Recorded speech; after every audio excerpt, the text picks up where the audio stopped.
What's up, guys? I have not uploaded since the end of expansion 1, and I decided to upload another one before quitting the game.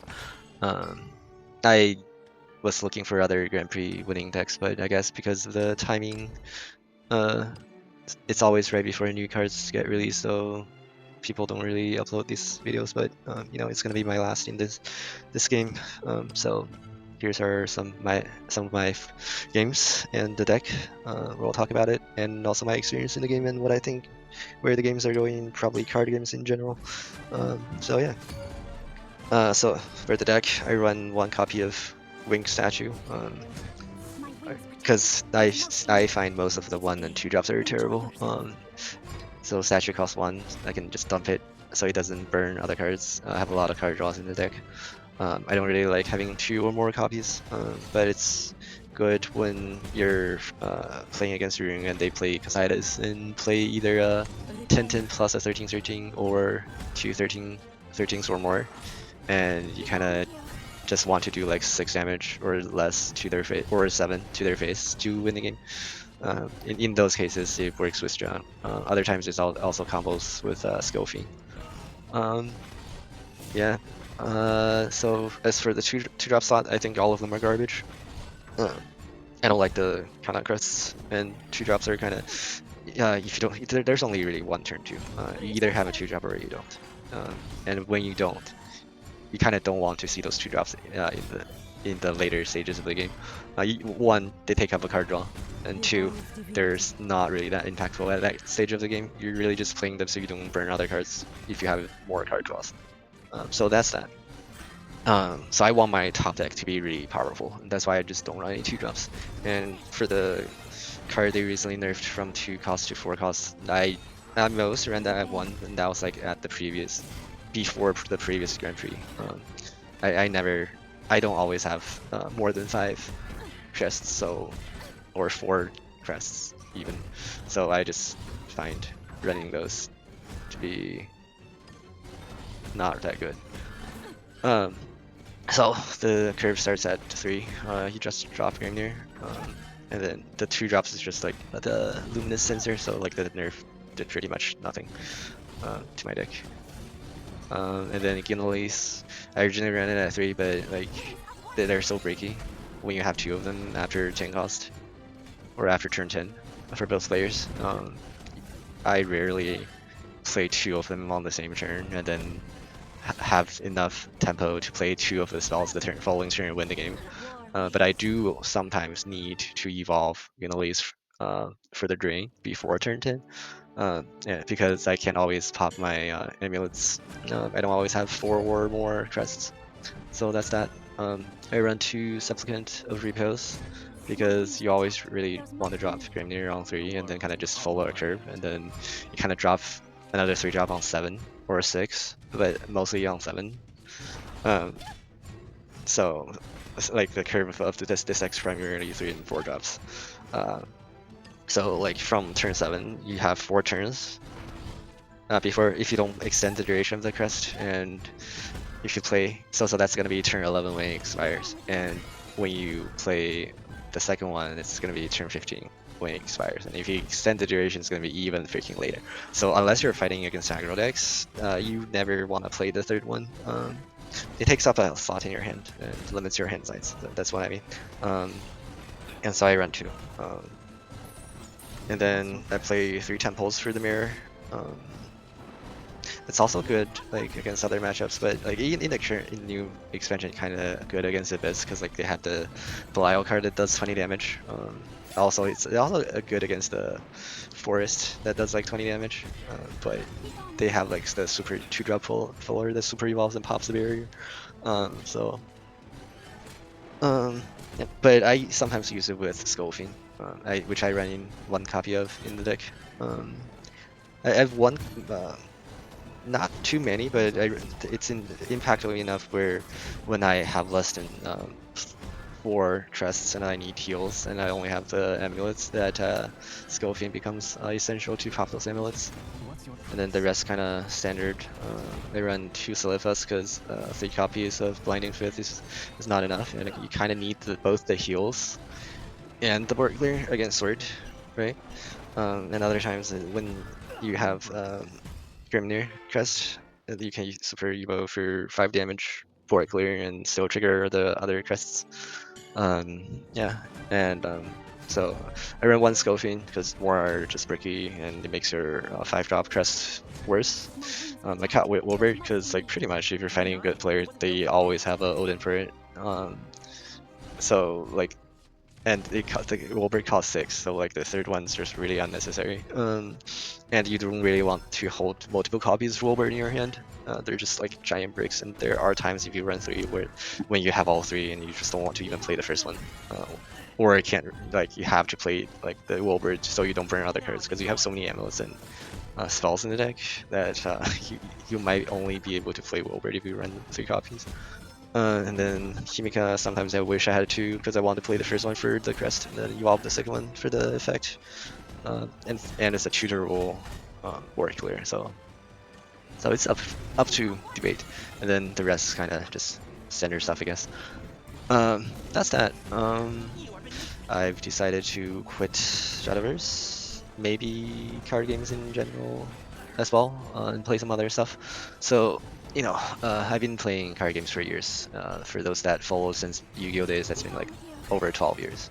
I played a lot of card games, and you know, so like the second card game I played was Hearthstone, and it was made by Blizzard like over 10 years ago, and it kind of was a giant hit in the West, and even like I think in 7 to 8 years ago, in like online interviews and articles I read, that Shadowverse designers and directors were talking about how Hearthstone was a giant too, like in the card game space that they're trying to compete with. And then when I was reading the Hearthstone developers interviews, they were like, oh yeah, they played Magic the Gathering, so you know.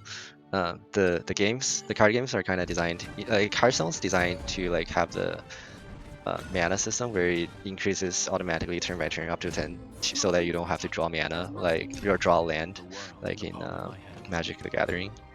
And that kind of Shadowverse kind of copied that mechanic, but they have their own design philosophies for their card game, and it's really fast paced.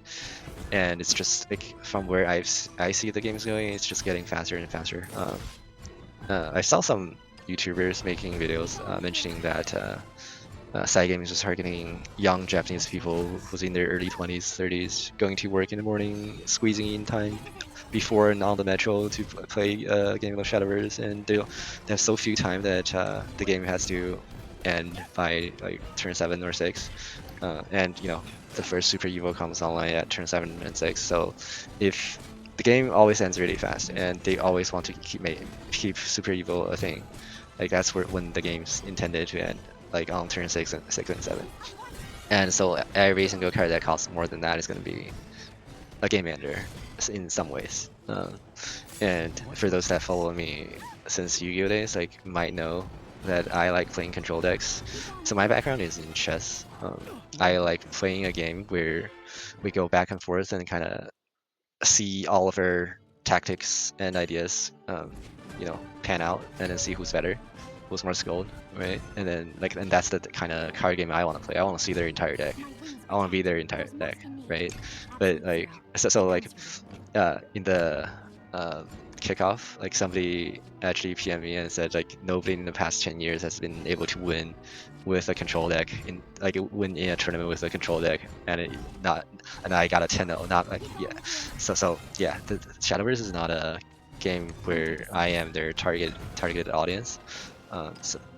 So yeah, and seeing where the original Shadowverse went, like I tried to go back to that game, and all the cards was like if by turn 5 there's either a giant board of flood, like a 5 or 6 cost that hits for like 20 damage, or like close to over 10, right, to your face, or is a victory condition of some sort, and that's just not the game I want to play.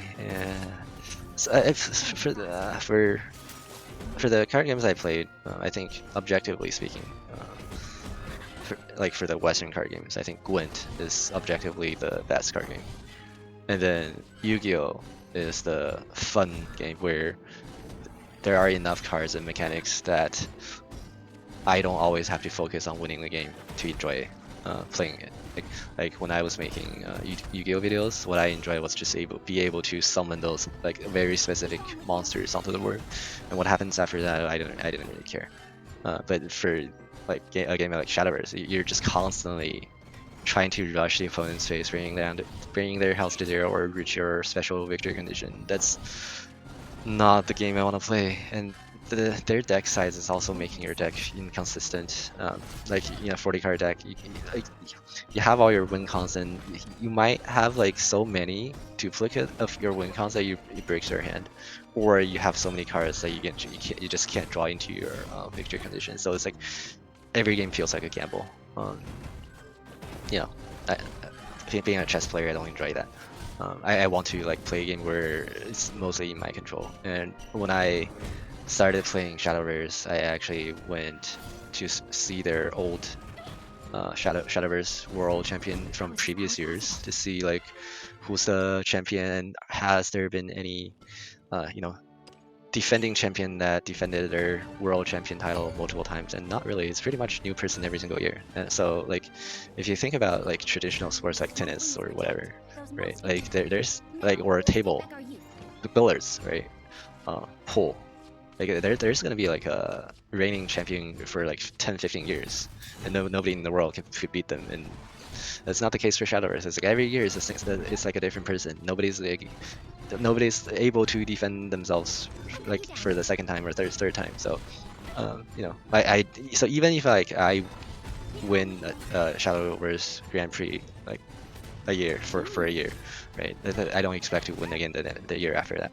Does that make me a bad player? Not really. But if I win, does that make me a good player? Not really either. So I had my fun.